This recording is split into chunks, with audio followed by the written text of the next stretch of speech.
नमस्कार प्यारे छात्रों, आप हैं Rajkumar Patel sir YouTube channel पर। हम पढ़ रहे हैं एट अभ्यास पुस्तिका। आज हम पढ़ेंगे कक्षा 6वीं की सहायक वाचन का खंड 3 का नाम है हमारा मध्य प्रदेश।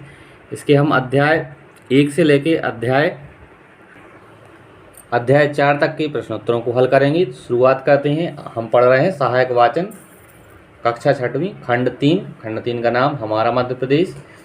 अध्याय 1 का नाम है मध्य प्रदेश एवं उसकी प्रशासनिक इकाइयाँ। सही उत्तर चुनकर लिखिए। पहला प्रश्न है, स्वतंत्रता के पश्चात बनाए गए मध्य प्रदेश राज्य की राजधानी कौन सी थी? तो इसका बी विकल्प सही है, नागपुर। आगे है, रिक्त स्थानों की पूर्ति कीजिए। प्रश्न दूसरा है, मध्य प्रदेश का राजकीय पशु खालिस्तान है। तो मध्य प्रदेश का राजकीय पशु जो है वो बारहसिंगा है। करो। आगे अति उत्तरीय प्रश्न है। प्रश्न तीसरा है, मध्य प्रदेश के कौन कौन से संभाग के जिले छत्तीसगढ़ में शामिल हो गए? तो इसका उत्तर है बिलासपुर, रायपुर एवं बस्तर संभाग के जिले।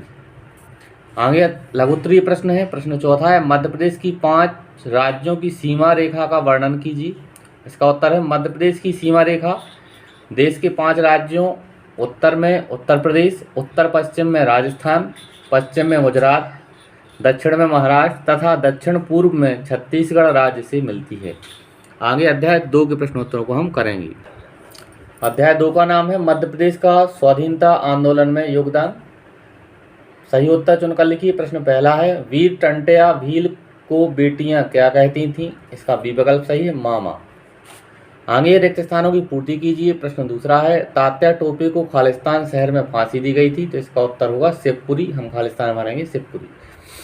आगे अति लघुत्तरीय प्रश्न है। प्रश्न तीसरा है, झंडा सत्याग्रह में किन किन ने अपना योगदान दिया था?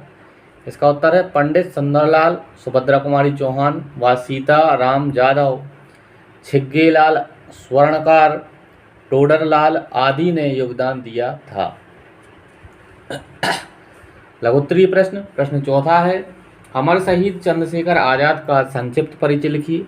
इसका उत्तर है, अमर शहीद चंद्रशेखर आजाद का जन्म अलीराज जिले के भाबरा ग्राम में हुआ था। सन 1926 से 1931 तक लगभग हर अंग्रेज विरोधी गतिविधियों में वे शामिल रहे।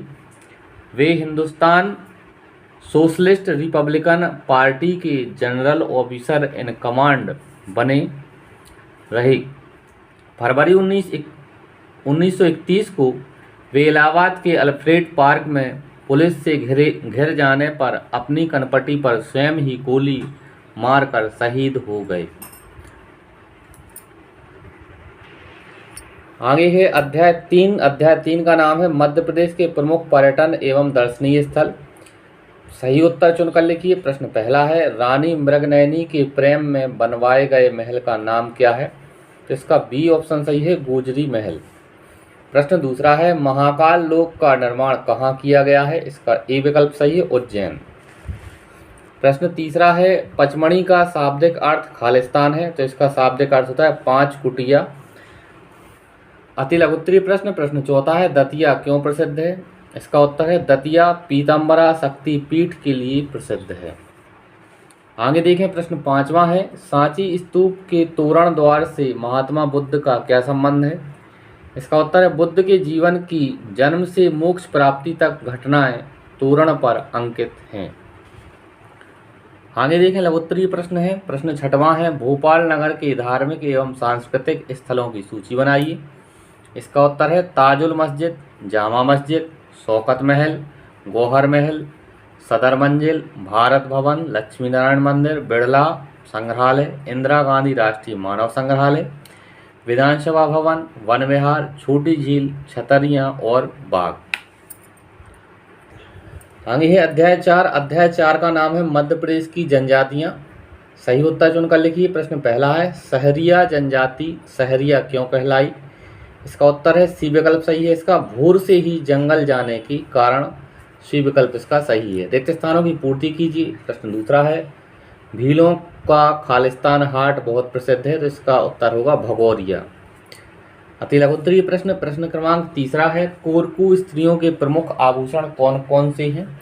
इसका उत्तर है, तागली, हंसली, रंग बिरंगे मोती मूंगे, पोत और सिक्कों की मालाएं। आगे लघुत्तरीय प्रश्न प्रश्न क्रमांक चौथा है, जनजातीय पुरुषों का पहनावा कैसा होता है? इसका उत्तर है प्रायः सभी आदिवासी पुरुष घुटनों तक धोती और उस पर बंडी पहनते हैं। पगड़ी या साफे का चलन भी लगभग सभी जनजाति समूहों में है। गौड़ पुरुष कंधे पर पिछोरा डालकर सिर पर मुरेठा बांधते हैं, जबकि भील सिर पर रंगीन साफा बांधकर उस पर गोफन लपेटते हैं। कोरकू और भारिया धोती पर सूती बंडी या कुर्ता तथा सिर पर अंगूछा लपेटते हैं। बैगा घुटनों तक धोती लपेटकर उस पर काली बंडी पहनते हैं। सहरिया धोती के साथ रंगीन कमीज और साफा पहनते हैं। इस तरह से प्यारे छात्रों, इस वीडियो के माध्यम से हमने अध्याय 1 से लेकर अध्याय 4 तक के प्रश्नोत्तरों को पूरा किया। आगे के पार्ट के लिए आप हमारे चैनल को सब्सक्राइब करें, वीडियो को लाइक करें। धन्यवाद। जय हिंद। वंदे मातरम।